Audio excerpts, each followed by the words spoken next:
Vamos a pasar con nuestra primera entrevista del día. Se encuentra con nosotros el doctor Roberto Rosario, miembro de la Dirección Política y director del sector externo del partido Fuerza del Pueblo. Bienvenido, doctor. Un placer tenerle con nosotros. Buenos días a ustedes y a sus amables televidentes. Gracias, Percio, Laura y Doctor, Caminero. y un cafecito Santo Domingo para usted. Salud. Salud. Mirando su nueva responsabilidad, me acuerda un poema que tiene Sabina que dice que donde usted ha sido feliz no vuelva más. Así es. Usted le salió oyendo a la Junta. No, lo que pasa es Responsabilidad de la Junta. en la vida hay ciclos. Así que se agota. Y se agota. Y usted el electoral lo agotó. Sí, lo agoté. Incluso yo fui que pedí en el partido que me sustituyeran del tema electoral porque ya yo fui presidente, oye, yo fui miembro de la contenciosa, fundador, presidente de la administrativa, presidente de la Junta. ¿Qué voy a hacer ya? Ya yo agoté ese espacio, no tengo A propósito de nada la... que ir. Yo creo que hay otra gente que pueden aportar todavía. Ok. A Pueden aportar propósito, mucho ahí. Roberto, de la Junta Central Electoral, a usted le tocó organizar, bueno, a usted no, por parte de la ley electoral, pero en las elecciones pasadas, como consecuencia del conflicto interno del Partido de la Liberación Dominicana, se determinó por ley que la Junta debe organizar las elecciones internas de los partidos, además de supervisarlas. Pero ahora la Junta Central Electoral ha pedido que se reforme esta ley y que dentro de las cosas que no quiere es que organizar, que sean los partidos que organicen eso. ¿Qué usted piensa? Mira, en realidad, lo que se aprobó en la ley 1519 fue darle ejecución a un reglamento que había dictado la Junta Central Electoral en el año 2007. En ese año se estableció que la Junta iba a intervenir los procesos internos de primaria de los partidos. Desde el 2007. Así es. Yo recuerdo que nosotros intervinimos en las elecciones donde se enfrentaron Miguel Vargas y Milagros. Y Milagros, así en el 2008, sí. Con una participación directa nuestra.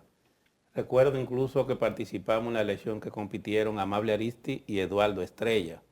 Incluso recuerdo que nosotros tuvimos que intervenir el centro de cómputo y dar el boletín que daba ganadora a Amable Aristi en esa elección.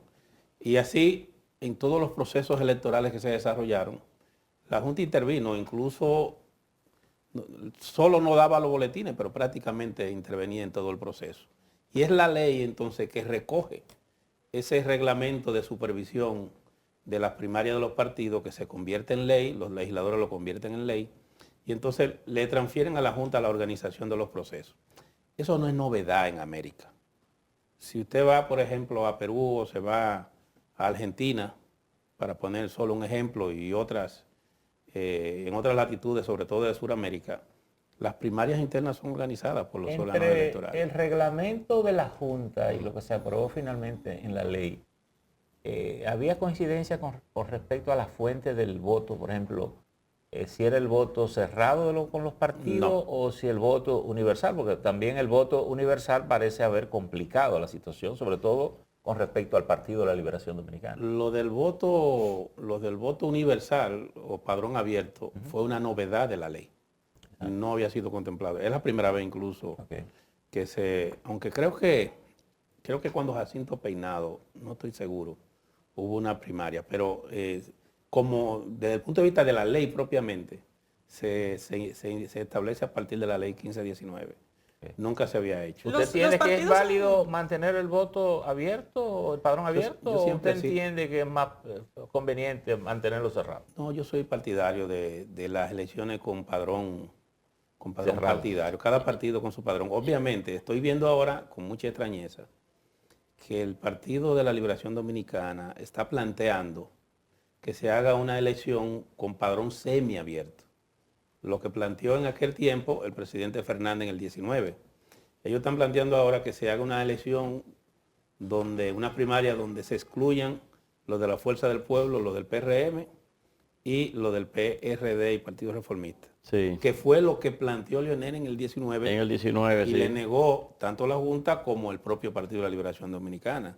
pues eso es lo que está planteando el PLD, que según veo, su proceso consiste en un primer proceso ahora que le llaman ellos de consulta en el mes de octubre y ya un segundo proceso convencional que sería en el 2023. ¿Queda tiempo para modificar estas leyes en el contexto actual?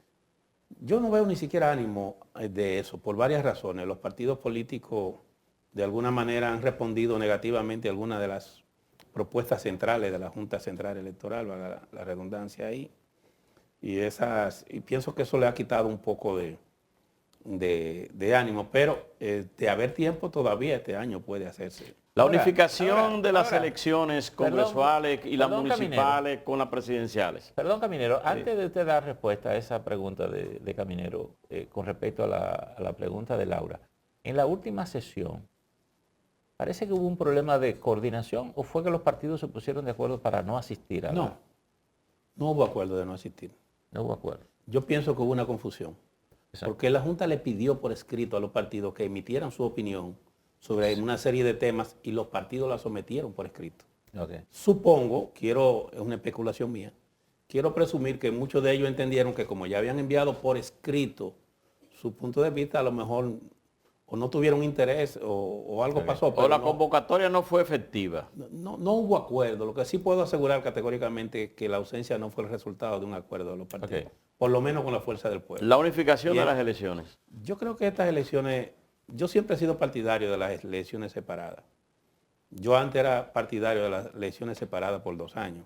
Siempre creí que era una forma de evaluar, de que la ciudadanía evaluara el desempeño de los gobiernos de turno, pero se entendió que era más fácil separarla por un mismo año y se estableció que fuera en febrero y en el mes de febrero y mayo. En febrero y mayo que se realizaran las municipales, en este caso de las congresuales y presidenciales en mayo.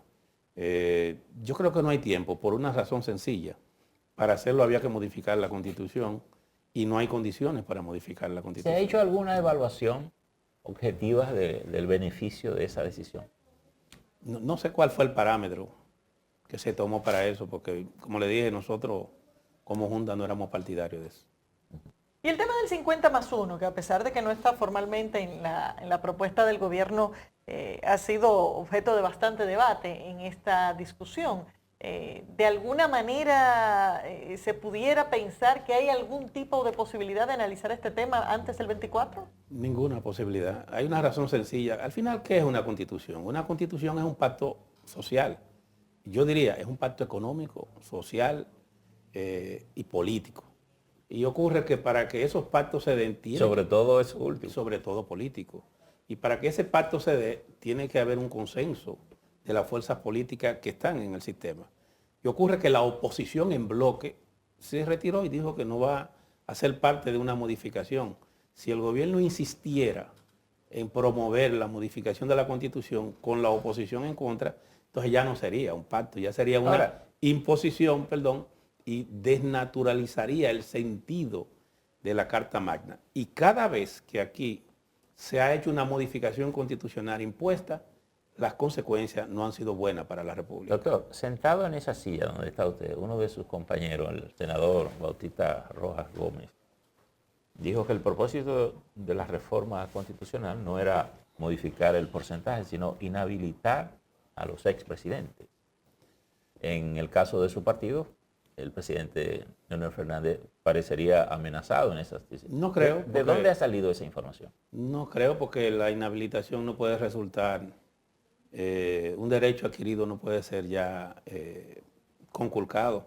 El presidente Fernández tiene un derecho que no le puede ser conculcado, por lo menos para el próximo periodo. Sí, pero el resultado de ese periodo entonces sí pudiera originar una situación X. Yo pienso que en el fondo, la esencia, ahí no escuché la intervención de mi compañero Bauta, pero yo creo que la esencia de ese proyecto de reforma es básicamente crear condiciones para que el PRM pueda reelegirse en la dirección del Estado, porque no tiene los números que le dicen que puede sacar el 50+1. El PRM nunca ha podido ganar en unas elecciones de amplia participación con un 50%. ¿Y en qué le sumaría? En las elecciones pasadas. ¿En qué le sumaría eso al Sí, PRM? en las elecciones pasadas, acuérdense que votó un 45%.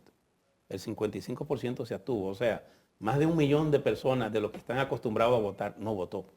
Y el PRM sabe que como partido nunca ha logrado superar el 37%. El 37%. Ahora, su principal activo, que es el presidente Abinader, todas las encuestas le tienen un piso de un 39 y le tienen un techo aproximadamente de un 44. ¿Y a Lionel? Lionel tiene un piso de un 31% más o menos. Llega Pues están ahí. Llega, así es, y llega más o menos a un 34%. Y los otros partidos están muy lejos ya en un tercer lugar. Entonces el problema de ellos es que están viendo que en un escenario como ese hay pintado una segunda vuelta y en esa segunda vuelta es difícil, por no decir imposible, que el presidente Fernández pueda perderla. Y en esas encuestas del Partido de la Liberación Dominicana, ¿quién está? Hay prácticamente un empate técnico. Hay una diferencia de 2 o 3 puntos entre la Fuerza del Pueblo y el PLD. Como partido. Como partido. Y debo decirle algo. ¿Y el escenario sería Margarita o Abel? Y debo decirle algo para que manejen este dato. Lo que ha ocurrido en el mes que acaba de transcurrir para la Fuerza del Pueblo es de un crecimiento vertiginoso, exponencial. Si ustedes ven, por ejemplo, todo este mes vino primero toda esa zona de Samaná con el ex senador Ramiro Espino y toda su gente que se integran a la Fuerza del Pueblo. Después vino Rafael Paz, un ex miembro del comité político. Después vino Nelcy Marmolejo y todo su equipo a integrarse. Y este fin de semana el diputado Rafael Castillo y 2 regidores de Santo Domingo Este, con todo su equipo, más de 10 a 12 miembros de intermedios, presidentes de intermedios con su tropa, se han integrado a la Fuerza del Pueblo. Es el único partido que tiene un crecimiento constante y que se está consolidando en la opinión pública. Además de que, como expresó el presidente Fernández en el día de ayer, es el único partido que está haciendo propuestas específicas respecto de la situación política nacional y de lo que conviene a la población. ¿Por qué el presidente Fernández entiende que el gobierno no está sabiendo gobernar en esta situación? Porque no entiende la situación. El presidente Fernández ha insistido que el gobierno está en una burbuja. Y está en una burbuja porque no tiene conciencia de la realidad política y económica que vive la República Dominicana. Mire, ¿a qué gobierno se le puede ocurrir en medio de una crisis? Primero una crisis sanitaria, ahora una crisis ya pospandémica y una crisis económica generada por la situación de la guerra Ucrania-Rusia. ¿A qué gobierno se le ocurre en medio de eso propiciar la división de la sociedad entre los que están de acuerdo con modificar la Constitución y los que están en contra? ¿A qué persona sensata se le puede ocurrir someter proyectos que no sean el resultado del consenso y la unidad nacional? Dividir una sociedad en medio de una crisis es la locura más grande que se puede hacer. Pero además de eso, ¿qué está haciendo el gobierno? El gobierno ayer hizo una rueda de prensa, ayer o antes de ayer, donde estuvo el ministro el ministro técnico de la presidencia, estuvo el gobernador del Banco Agrícola, el administrador del Banco Agrícola y el ministro de Agricultura. Dice, el ministro, le llamo la atención. El ministro de Economía. Sí, el ministro de Economía y el ministro de Agricultura. Y yo le llamo la atención a ustedes sobre el contenido de la rueda de prensa de esos ministros. Ellos dijeron, por ejemplo, que en el año 2021 hubo una sobreproducción de arroz y que ellos tienen en almacén 5.2 millones de quintales de arroz almacenado y que este año la producción va a superar la producción anterior. Es decir, que en vez de tener 5.2 millones de quintales de arroz almacenado, vamos a tener 10.4 millones de quintales de arroz almacenado. Ellos dijeron ahí que también hubo una producción récord en plátano, que de plátano tuvimos 2.4, casi 2.5 millones de racimos de plátano, pero que en el 2021 hubo un excedente de más de 200 a 300 mil racimos de plátano adicional a la producción del año anterior. Dijo también que tuvimos un excedente en la producción de habichuelas y de hortalizas, y que eso se debe a la política que ha desarrollado el gobierno. Entonces yo le digo a usted, si tenemos tanto excedente de tantas cosas, y dicen que de la producción de pollo y de huevo, eso es que no encuentran qué van a hacer con los pollos y los huevos. Oh, pero señor, ¿por qué usted entonces quiere ponerle tasa cero a esos productos para que esos productores brasileños o de otras latitudes que no tienen el DR Carta puedan traer importados productos para afectar a los productores nuestros? Si tú lo que quieres es productos baratos, entonces tú lo que haces es que subsidia a ese productor para que pueda vender más barato el artículo al consumidor, pero no va a traer productos de fuera que te van a llevar a la quiebra a los productores. Para mí, la rueda de prensa que hizo el gobierno es el mejor argumento para desmontar el proyecto de ley de tasa cero. Lo comentaba. Porque tú no me puedes decir a mí que la rueda de prensa era como un contrasentido. Yo tengo la impresión de que ese sector que dio esa rueda de prensa está contra la ley. Porque tú no me puedes decir a mí que te sobra tanto producto que al final entonces va a autorizar que traigan más productos para afectar al productor local, que al final te va a resolver quizás, porque tampoco hay seguridad de que esos productos bajen. Tú vas a favorecer al cartel de los importadores, porque es un cartel, porque ellos no están planteando una ley para la libre importación. Ellos están planteando una ley para otorgar permisos de importación a determinados importadores. Porque si fuera de libre importación, pues cualquiera la trae. Ahí se van a favorecer 5 o 6 importadores y al final se va a afectar el pueblo dominicano y la mayoría de los productores, que va a significar, y era lo que explicaba Leonel ayer, eso va a significar mucho desempleo y a largo plazo más inflación. Y va a mantener los artículos en el mismo rango de precio. Roberto, es decir, por eso es que él dice que esa gente está en la luna, es una burbuja. ¿Y qué plantea el presidente Leonel Fernández para esos precios altos de los productos de primera necesidad en los diferentes supermercados, en los colmados? La gente que no tiene dinero para ir a comprar con precios tan altos, ¿qué hacer entonces? Él dijo ayer que él lo que sugiere al gobierno que revise las políticas que él implementó a partir del 2004. Él dijo que en el 2004, él lo que hizo, que presentándoles una situación parecida, incentivó para que se hubiera tasa cero, pero para los insumos que tienen que ver con el desarrollo de la producción, para que los costos de producción bajen. Pero además de eso, dijo que él también lo que hizo fue que subsidió al productor local. De esa manera, al estar subsidiado al productor local, en el inicio de la cadena de distribución de los alimentos, se baja el precio y le llega más barato al consumidor. No hay que sacrificar al productor. Si al final de cuentas el Estado se va a sacrificar dejando de recibir X cantidad de dinero como consecuencia de la liberación de los aranceles, pues para eso mejor ese dinero lo sigo recibiendo, pero subsidio al productor local. Los diputados de la Fuerza del Pueblo y de los demás partidos de oposición tuvieron una posición bastante firme el pasado jueves cuando se aprobó en la Cámara de Diputados en primera lectura el proyecto y aseguran que incluso tiene visos de inconstitucionalidad. ¿Estaría dispuesta la Fuerza del Pueblo a accionar de alguna forma a propósito de que fue precisamente un diputado de la Fuerza del Pueblo el que asumió la vocería en nombre de los partidos de oposición?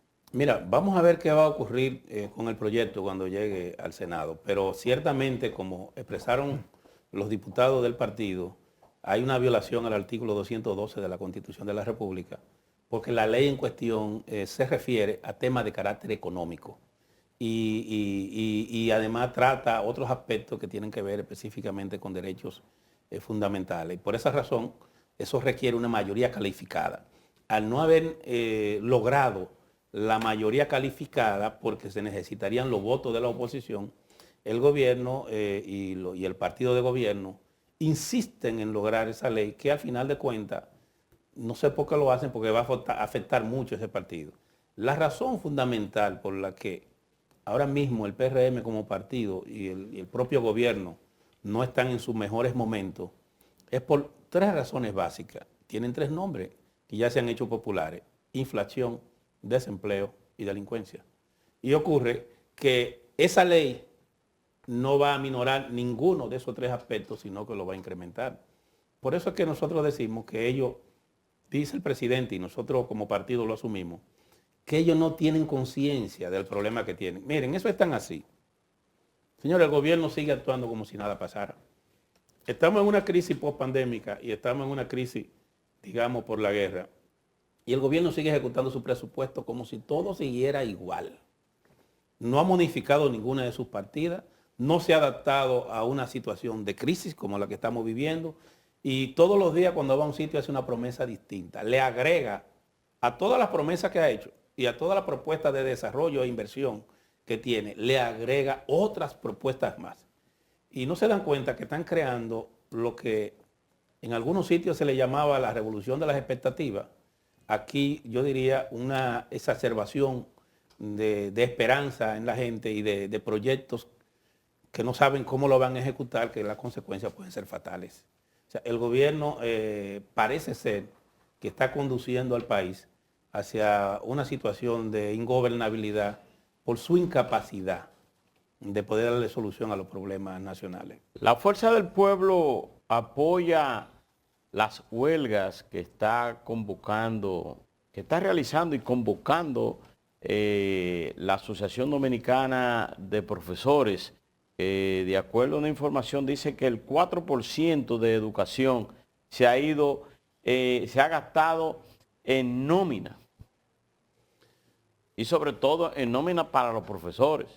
Mire, el tema del 4% será un tema que habrá que verlo en el tiempo, pero no muy lejos, porque el 4% para la educación no dio o no ha dado los frutos para los cuales, los frutos que se esperaban. El objetivo del 4% no ha sido lo que fueron proyectados. No tenemos una educación de calidad.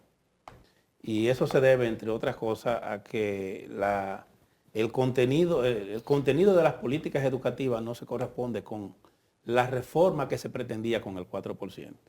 Y de nuevo, el presidente Fernández tiene la razón. Lo importante no es la cantidad de recursos que tú tengas para invertir. Son los conceptos y los propósitos que tú tengas para desarrollar la educación. A lo mejor con menos dinero pudimos hacer más. No que es malo tener mucho para educación. Es que si no hay una visión clara de hacia dónde conducir la educación, evidentemente, por más dinero que haya, no tendremos buenos resultados. Lo que ha planteado la Fuerza del Pueblo es que debe reorientarse el gasto educativo y que, obviamente, todo aquello que tenga que ver con elevar la calidad del capital humano en el sector educativo, la Fuerza del Pueblo lo ve bien. Pero la Fuerza del Pueblo no interviene en la convocatoria ni en el rechazo de temas de carácter gremial. Eso es un tema que se queda en el gremio y que la Fuerza del Pueblo no interviene porque no es su propósito. La Fuerza del Pueblo lo que quiere es contribuir a que haya tranquilidad y paz y desarrollar una oposición constructiva al gobierno. Por tanto, los maestros ejercen su derecho a la huelga, deben hacerlo en paz, deben respetar que los estudiantes puedan recibir. Pero no lo hacen así, Roberto, porque cuando se convocan a huelgas, precisamente en días en que por una pandemia y que los estudiantes o los profesores deben de ayudar a que haya una mayor calidad de educación para los estudiantes que vienen con un déficit del 2020, del 2021 y que ahora estén convocando huelga por un aumento general de salarios, entonces estamos viendo de que las cosas están desmejorando la calidad. Mira, la Fuerza del Pueblo lo que aboga es por el diálogo. Si el Ministerio y las autoridades educativas se sientan con la ADP, estamos seguros que pueden encontrar una salida satisfactoria para los padres, para los alumnos y para el profesorado. Lo que le llamamos es a que se sienten a dialogar. Doctor, hay una iniciativa del gobierno de rescatar el pacto para la reforma educativa. ¿Pudiera encontrar soluciones en esa vía? Lo ideal debiera ser que se abra la discusión en el pacto, no solamente a los actores tradicionales que lo firmaron, ahora hay nuevos actores que pudieran incidir. Y en el caso nuestro, si se nos convocara, estaríamos dispuestos a ser parte de una discusión para la mejoría de la educación. No tendríamos ningún problema. El pacto debe rediscutirse, debe repensarse.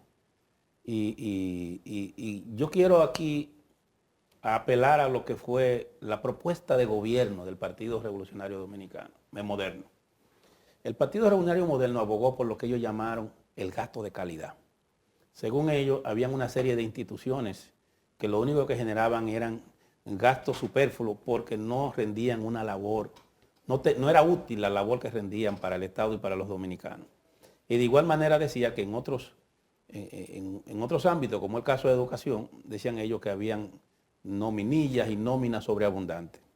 Lo que tenemos es, en este gobierno, que tanto en educación como en los demás ministerios y las demás direcciones y administraciones, el gasto se ha duplicado.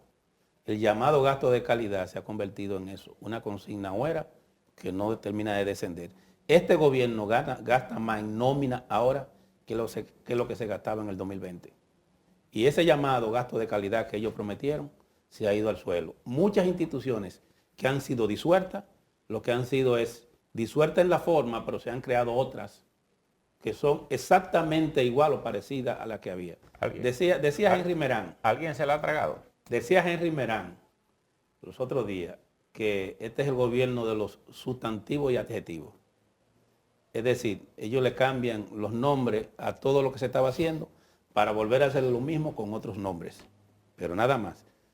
Yo no me recuerdo, había un término. Había un término que decía como que, no sé si era el gato palo, era como cambiar todo para no cambiar nada. Ellos quieren borrar, para ellos Colón llegó a la República Dominicana, no fue en el 1400 y pico, no, llegó el 20 de julio del 2020 y todo es nuevo. Y como todo es nuevo y hay que hacerlo nuevo, hay que cambiarle el nombre, aunque todo siga igual, hay que modificar. Si se llamaba Procurador General, llamémosle fiscal. No importa que lo siga eligiendo el presidente de la República. Al final vamos a cambiarlo, se llamará fiscal general. ¿Cuál es el criterio que usted tiene a propósito del fiscal que usted menciona? De una justicia independiente. Fiscal independiente.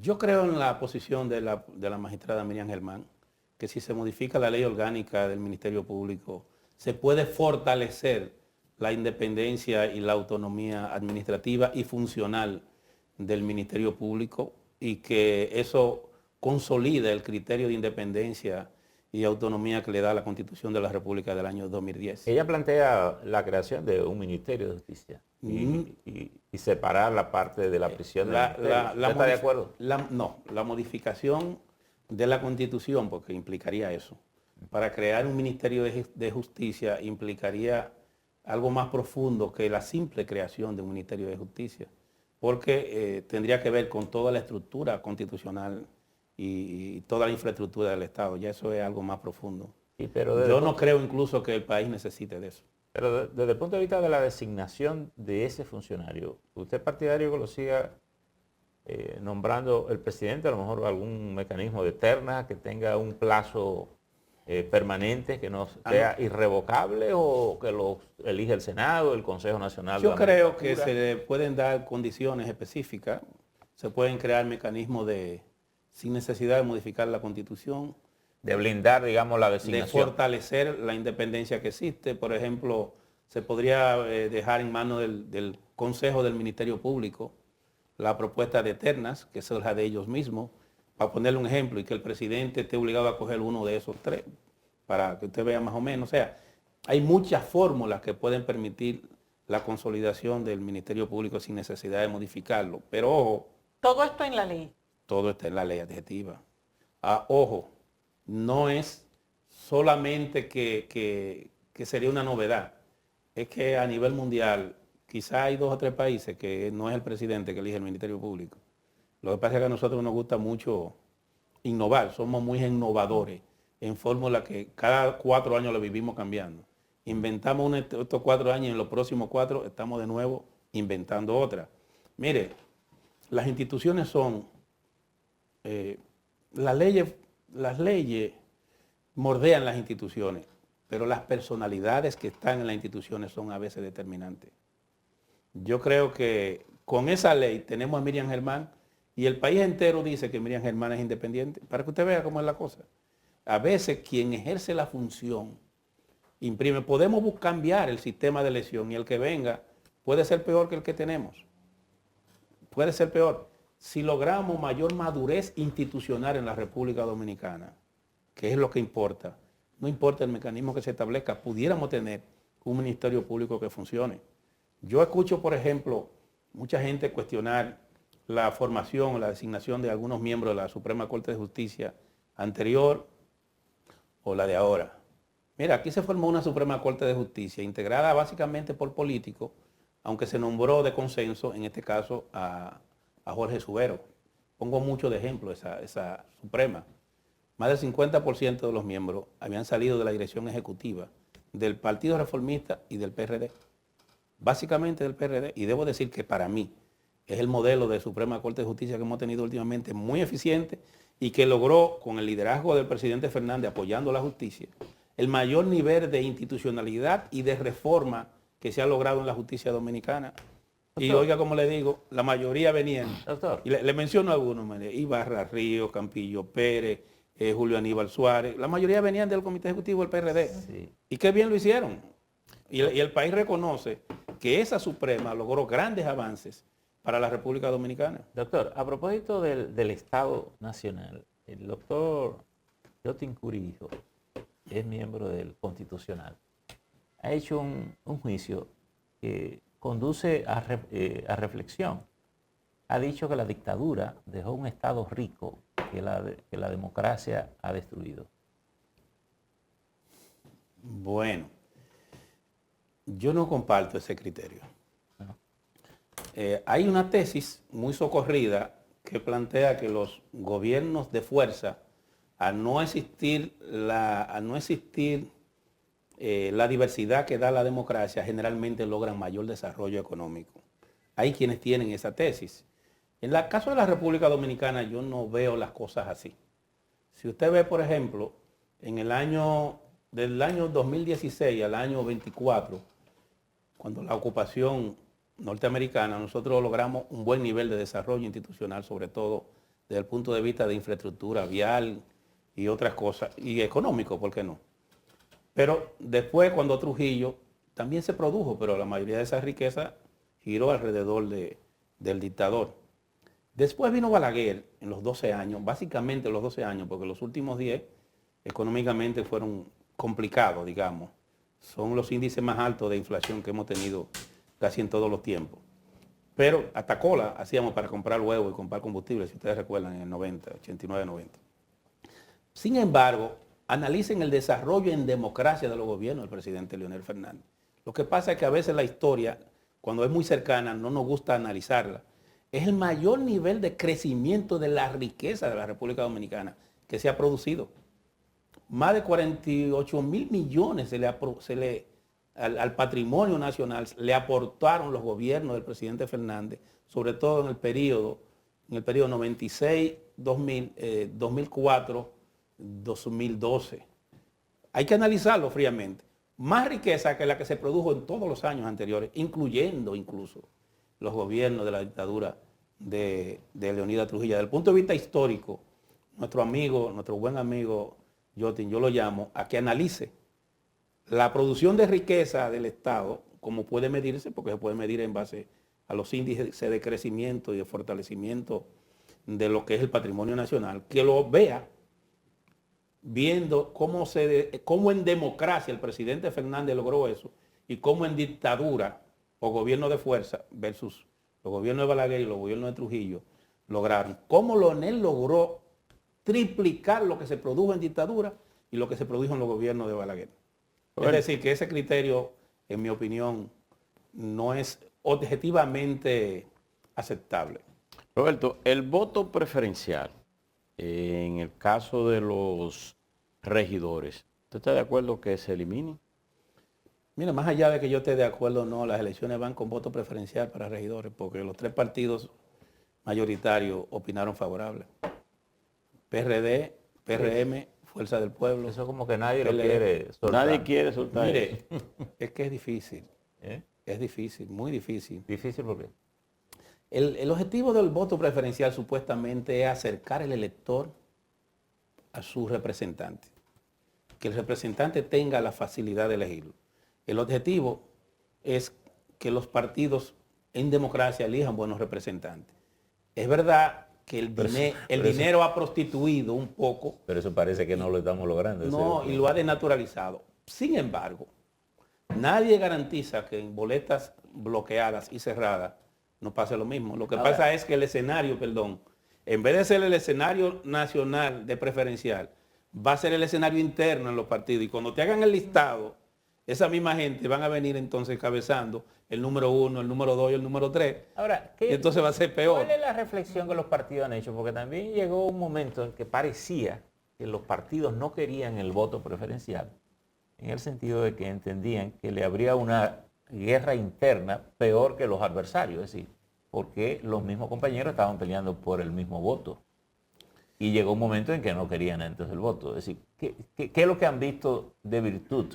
Como Es que para que el enfrentamiento para era, que se era entre recupere compañeros. el criterio de que se debe mantener el Que voto. nunca fue real. Que nunca fue real. No, los partidos nunca creyeron en eso. ¿No? Los partidos, fíjese que cada vez que iba el voto preferencial, no lo dejaban durar un mes, lo tumbaban de inmediato. Los partidos, después que iniciaron el voto preferencial, no pueden darse el lujo de quitarlo porque eso puede producir fisuras internas que lo lleve a colapsar. Déjeme hacerle la pregunta al revés. ¿Hay algún tema que los partidos quieren cambiar en este momento en la ley de partidos y de régimen electoral? No, mira, en sentido general, la sociedad dominicana, incluyendo los partidos, es conservadora y es un poco renuente a los cambios. Yo pienso que lejos de resolver el problema eliminando el voto preferencial, lo que debemos es buscar medidas para el control del gasto en la campaña electoral y en la realización de la política. Mira, acaba de ganar ayer el señor Rodrigo Chávez en Costa Rica. Aunque a los partidos no les gusta que le pongan límite en ningún sentido. Bueno, pero ese es el tema. Por ejemplo, y pasó algo interesante. Ese señor hizo una denuncia contra el expresidente Figueres, que era candidato, acusándolo de que había hecho un vuelo en un avión a la República Dominicana sin reportar el gasto, ese gasto al Tribunal Superior Electoral de Costa Rica. Y eso fue todo un escándalo. Y el hombre tuvo que ir a dar explicación cuánto gastó, quiénes lo acompañaron, de quién era el avión. Alberto Alvarado. Alberto Alvarado, que era su tesorero, o sea que el hombre vino con su tesorero aquí a la República Dominicana y se delató porque entonces al salir en una foto con el presidente de la República, allá se reportó. Pero fíjate qué eficiente fue el tribunal que obligó a Figueres a tener que declarar eso como gasto de campaña y a tener que explicar cómo eso se gastó, quién aportó el dinero. Si nosotros tuviéramos una institucionalidad electoral fuerte, si lográramos que el país girara en ese sentido, en fiscalizar, en monitorear el gasto, nosotros pudiéramos tener un resultado más confiable y más legítimo de los procesos electorales. ¿No estamos fortalecidos electoralmente? Pero históricamente, no se lo quiero atribuir a esta gestión ni a las pasadas, es que yo creo más que electoralmente es que el país no ha madurado lo suficiente para lograr una fortaleza institucional en todos los ámbitos. Y el ámbito electoral no es la excepción. ¿Ha sido correcta Es más, cuando desde el órgano electoral ha habido a veces el interés de conducir correctamente a los partidos y al proceso electoral, lo que ha habido acusaciones de que se quiere manejar eso de manera dictatorial. Lo digo por experiencia propia. En el caso de cada vez que usted tomaba una decisión, y Percio lo sabe, que tú enfrentabas el sistema y obligaba a que nos sometiéramos al orden y a la ley. Aquí se hacía una campaña de que no había democracia, que ahí lo que había un faraón, que quería imponer todo a la mala. El término faraón se utilizó. Imagínese usted. En el caso de la Junta Central Electoral que decidió... No era indiferente porque aquí no hay eso. Que decidió no favorecer... remontaba para la historia. Que decidió no ayudar, no colaborar con el Partido de la Liberación Dominicana en su proceso interno porque entiende que es escoger un candidato a destiempo en el proceso interno. ¿Usted cree que es correcto o no? La decisión de la Junta. Sí. Correctísima, mucho duró. La Junta debió ponerse desde antes eso. Porque la ley está, a diferencia de la gestión anterior, que estaba el magistrado Castaño y en la que yo estaba, a diferencia de eso, en esta ocasión hay una ley, que es la 1519, que establece los periodos en que se puede hacer pre-campaña y campaña. En la ley anterior no estaba definido el periodo de pre-campaña, ni estaba definido cuándo iniciaban los periodos de pre-campaña. El PLD ha enviado en este una caso, carta pidiendo que se revise esa decisión. ¿Qué pudiera hacer la Junta? Ratificarlo, la Junta no puede desdecirse, porque la Junta no puede ser parte o colaborar con algo que va contrario a la ley. Se deslegitima, nadie la respetaría. Yo creo que la decisión que tomó la Junta Central Electoral ahora es correcta. No importa que afecte al PLD, pudiera ser la fuerza del pueblo. La campaña electoral, ese es de los temas que hay que cambiar. Los tiempos de campaña deben ajustarse a la ley. ¿Cómo ven ustedes la Junta actual? Yo creo que ellos están haciendo un esfuerzo por hacer la cosa bien. Hay que esperar. Creo que los partidos deben apoyar ese esfuerzo. Pienso que de alguna manera tienen la oportunidad de hacer un buen proceso. Yo fuera ello y fuera conservador. ¿En qué sentido? En que tratara de apegarme a lo que ha dado resultados positivos y no me involucrara en nada, no haría inventos, me concentraría en lo que ya está comprobado, porque la República Dominicana ¿Y qué no... ven ustedes como un posible invento? Yo creo que la República Dominicana no puede arriesgarse a un nuevo conflicto electoral. Debe tratar que las elecciones sean lo más normal posible, y por eso que yo digo, no ustedes, es una opinión personal mía. Yo creo que si yo estuviera en la Junta, yo me manejara con el mayor conservadurismo posible en la parte administrativa del proceso. Muchísimas gracias, Roberto Rosario. Doctor, gracias. Señores, despedimos al doctor Roberto Rosario, miembro de la Dirección Política y director del sector externo del Partido Fuerza del Pueblo. Vamos.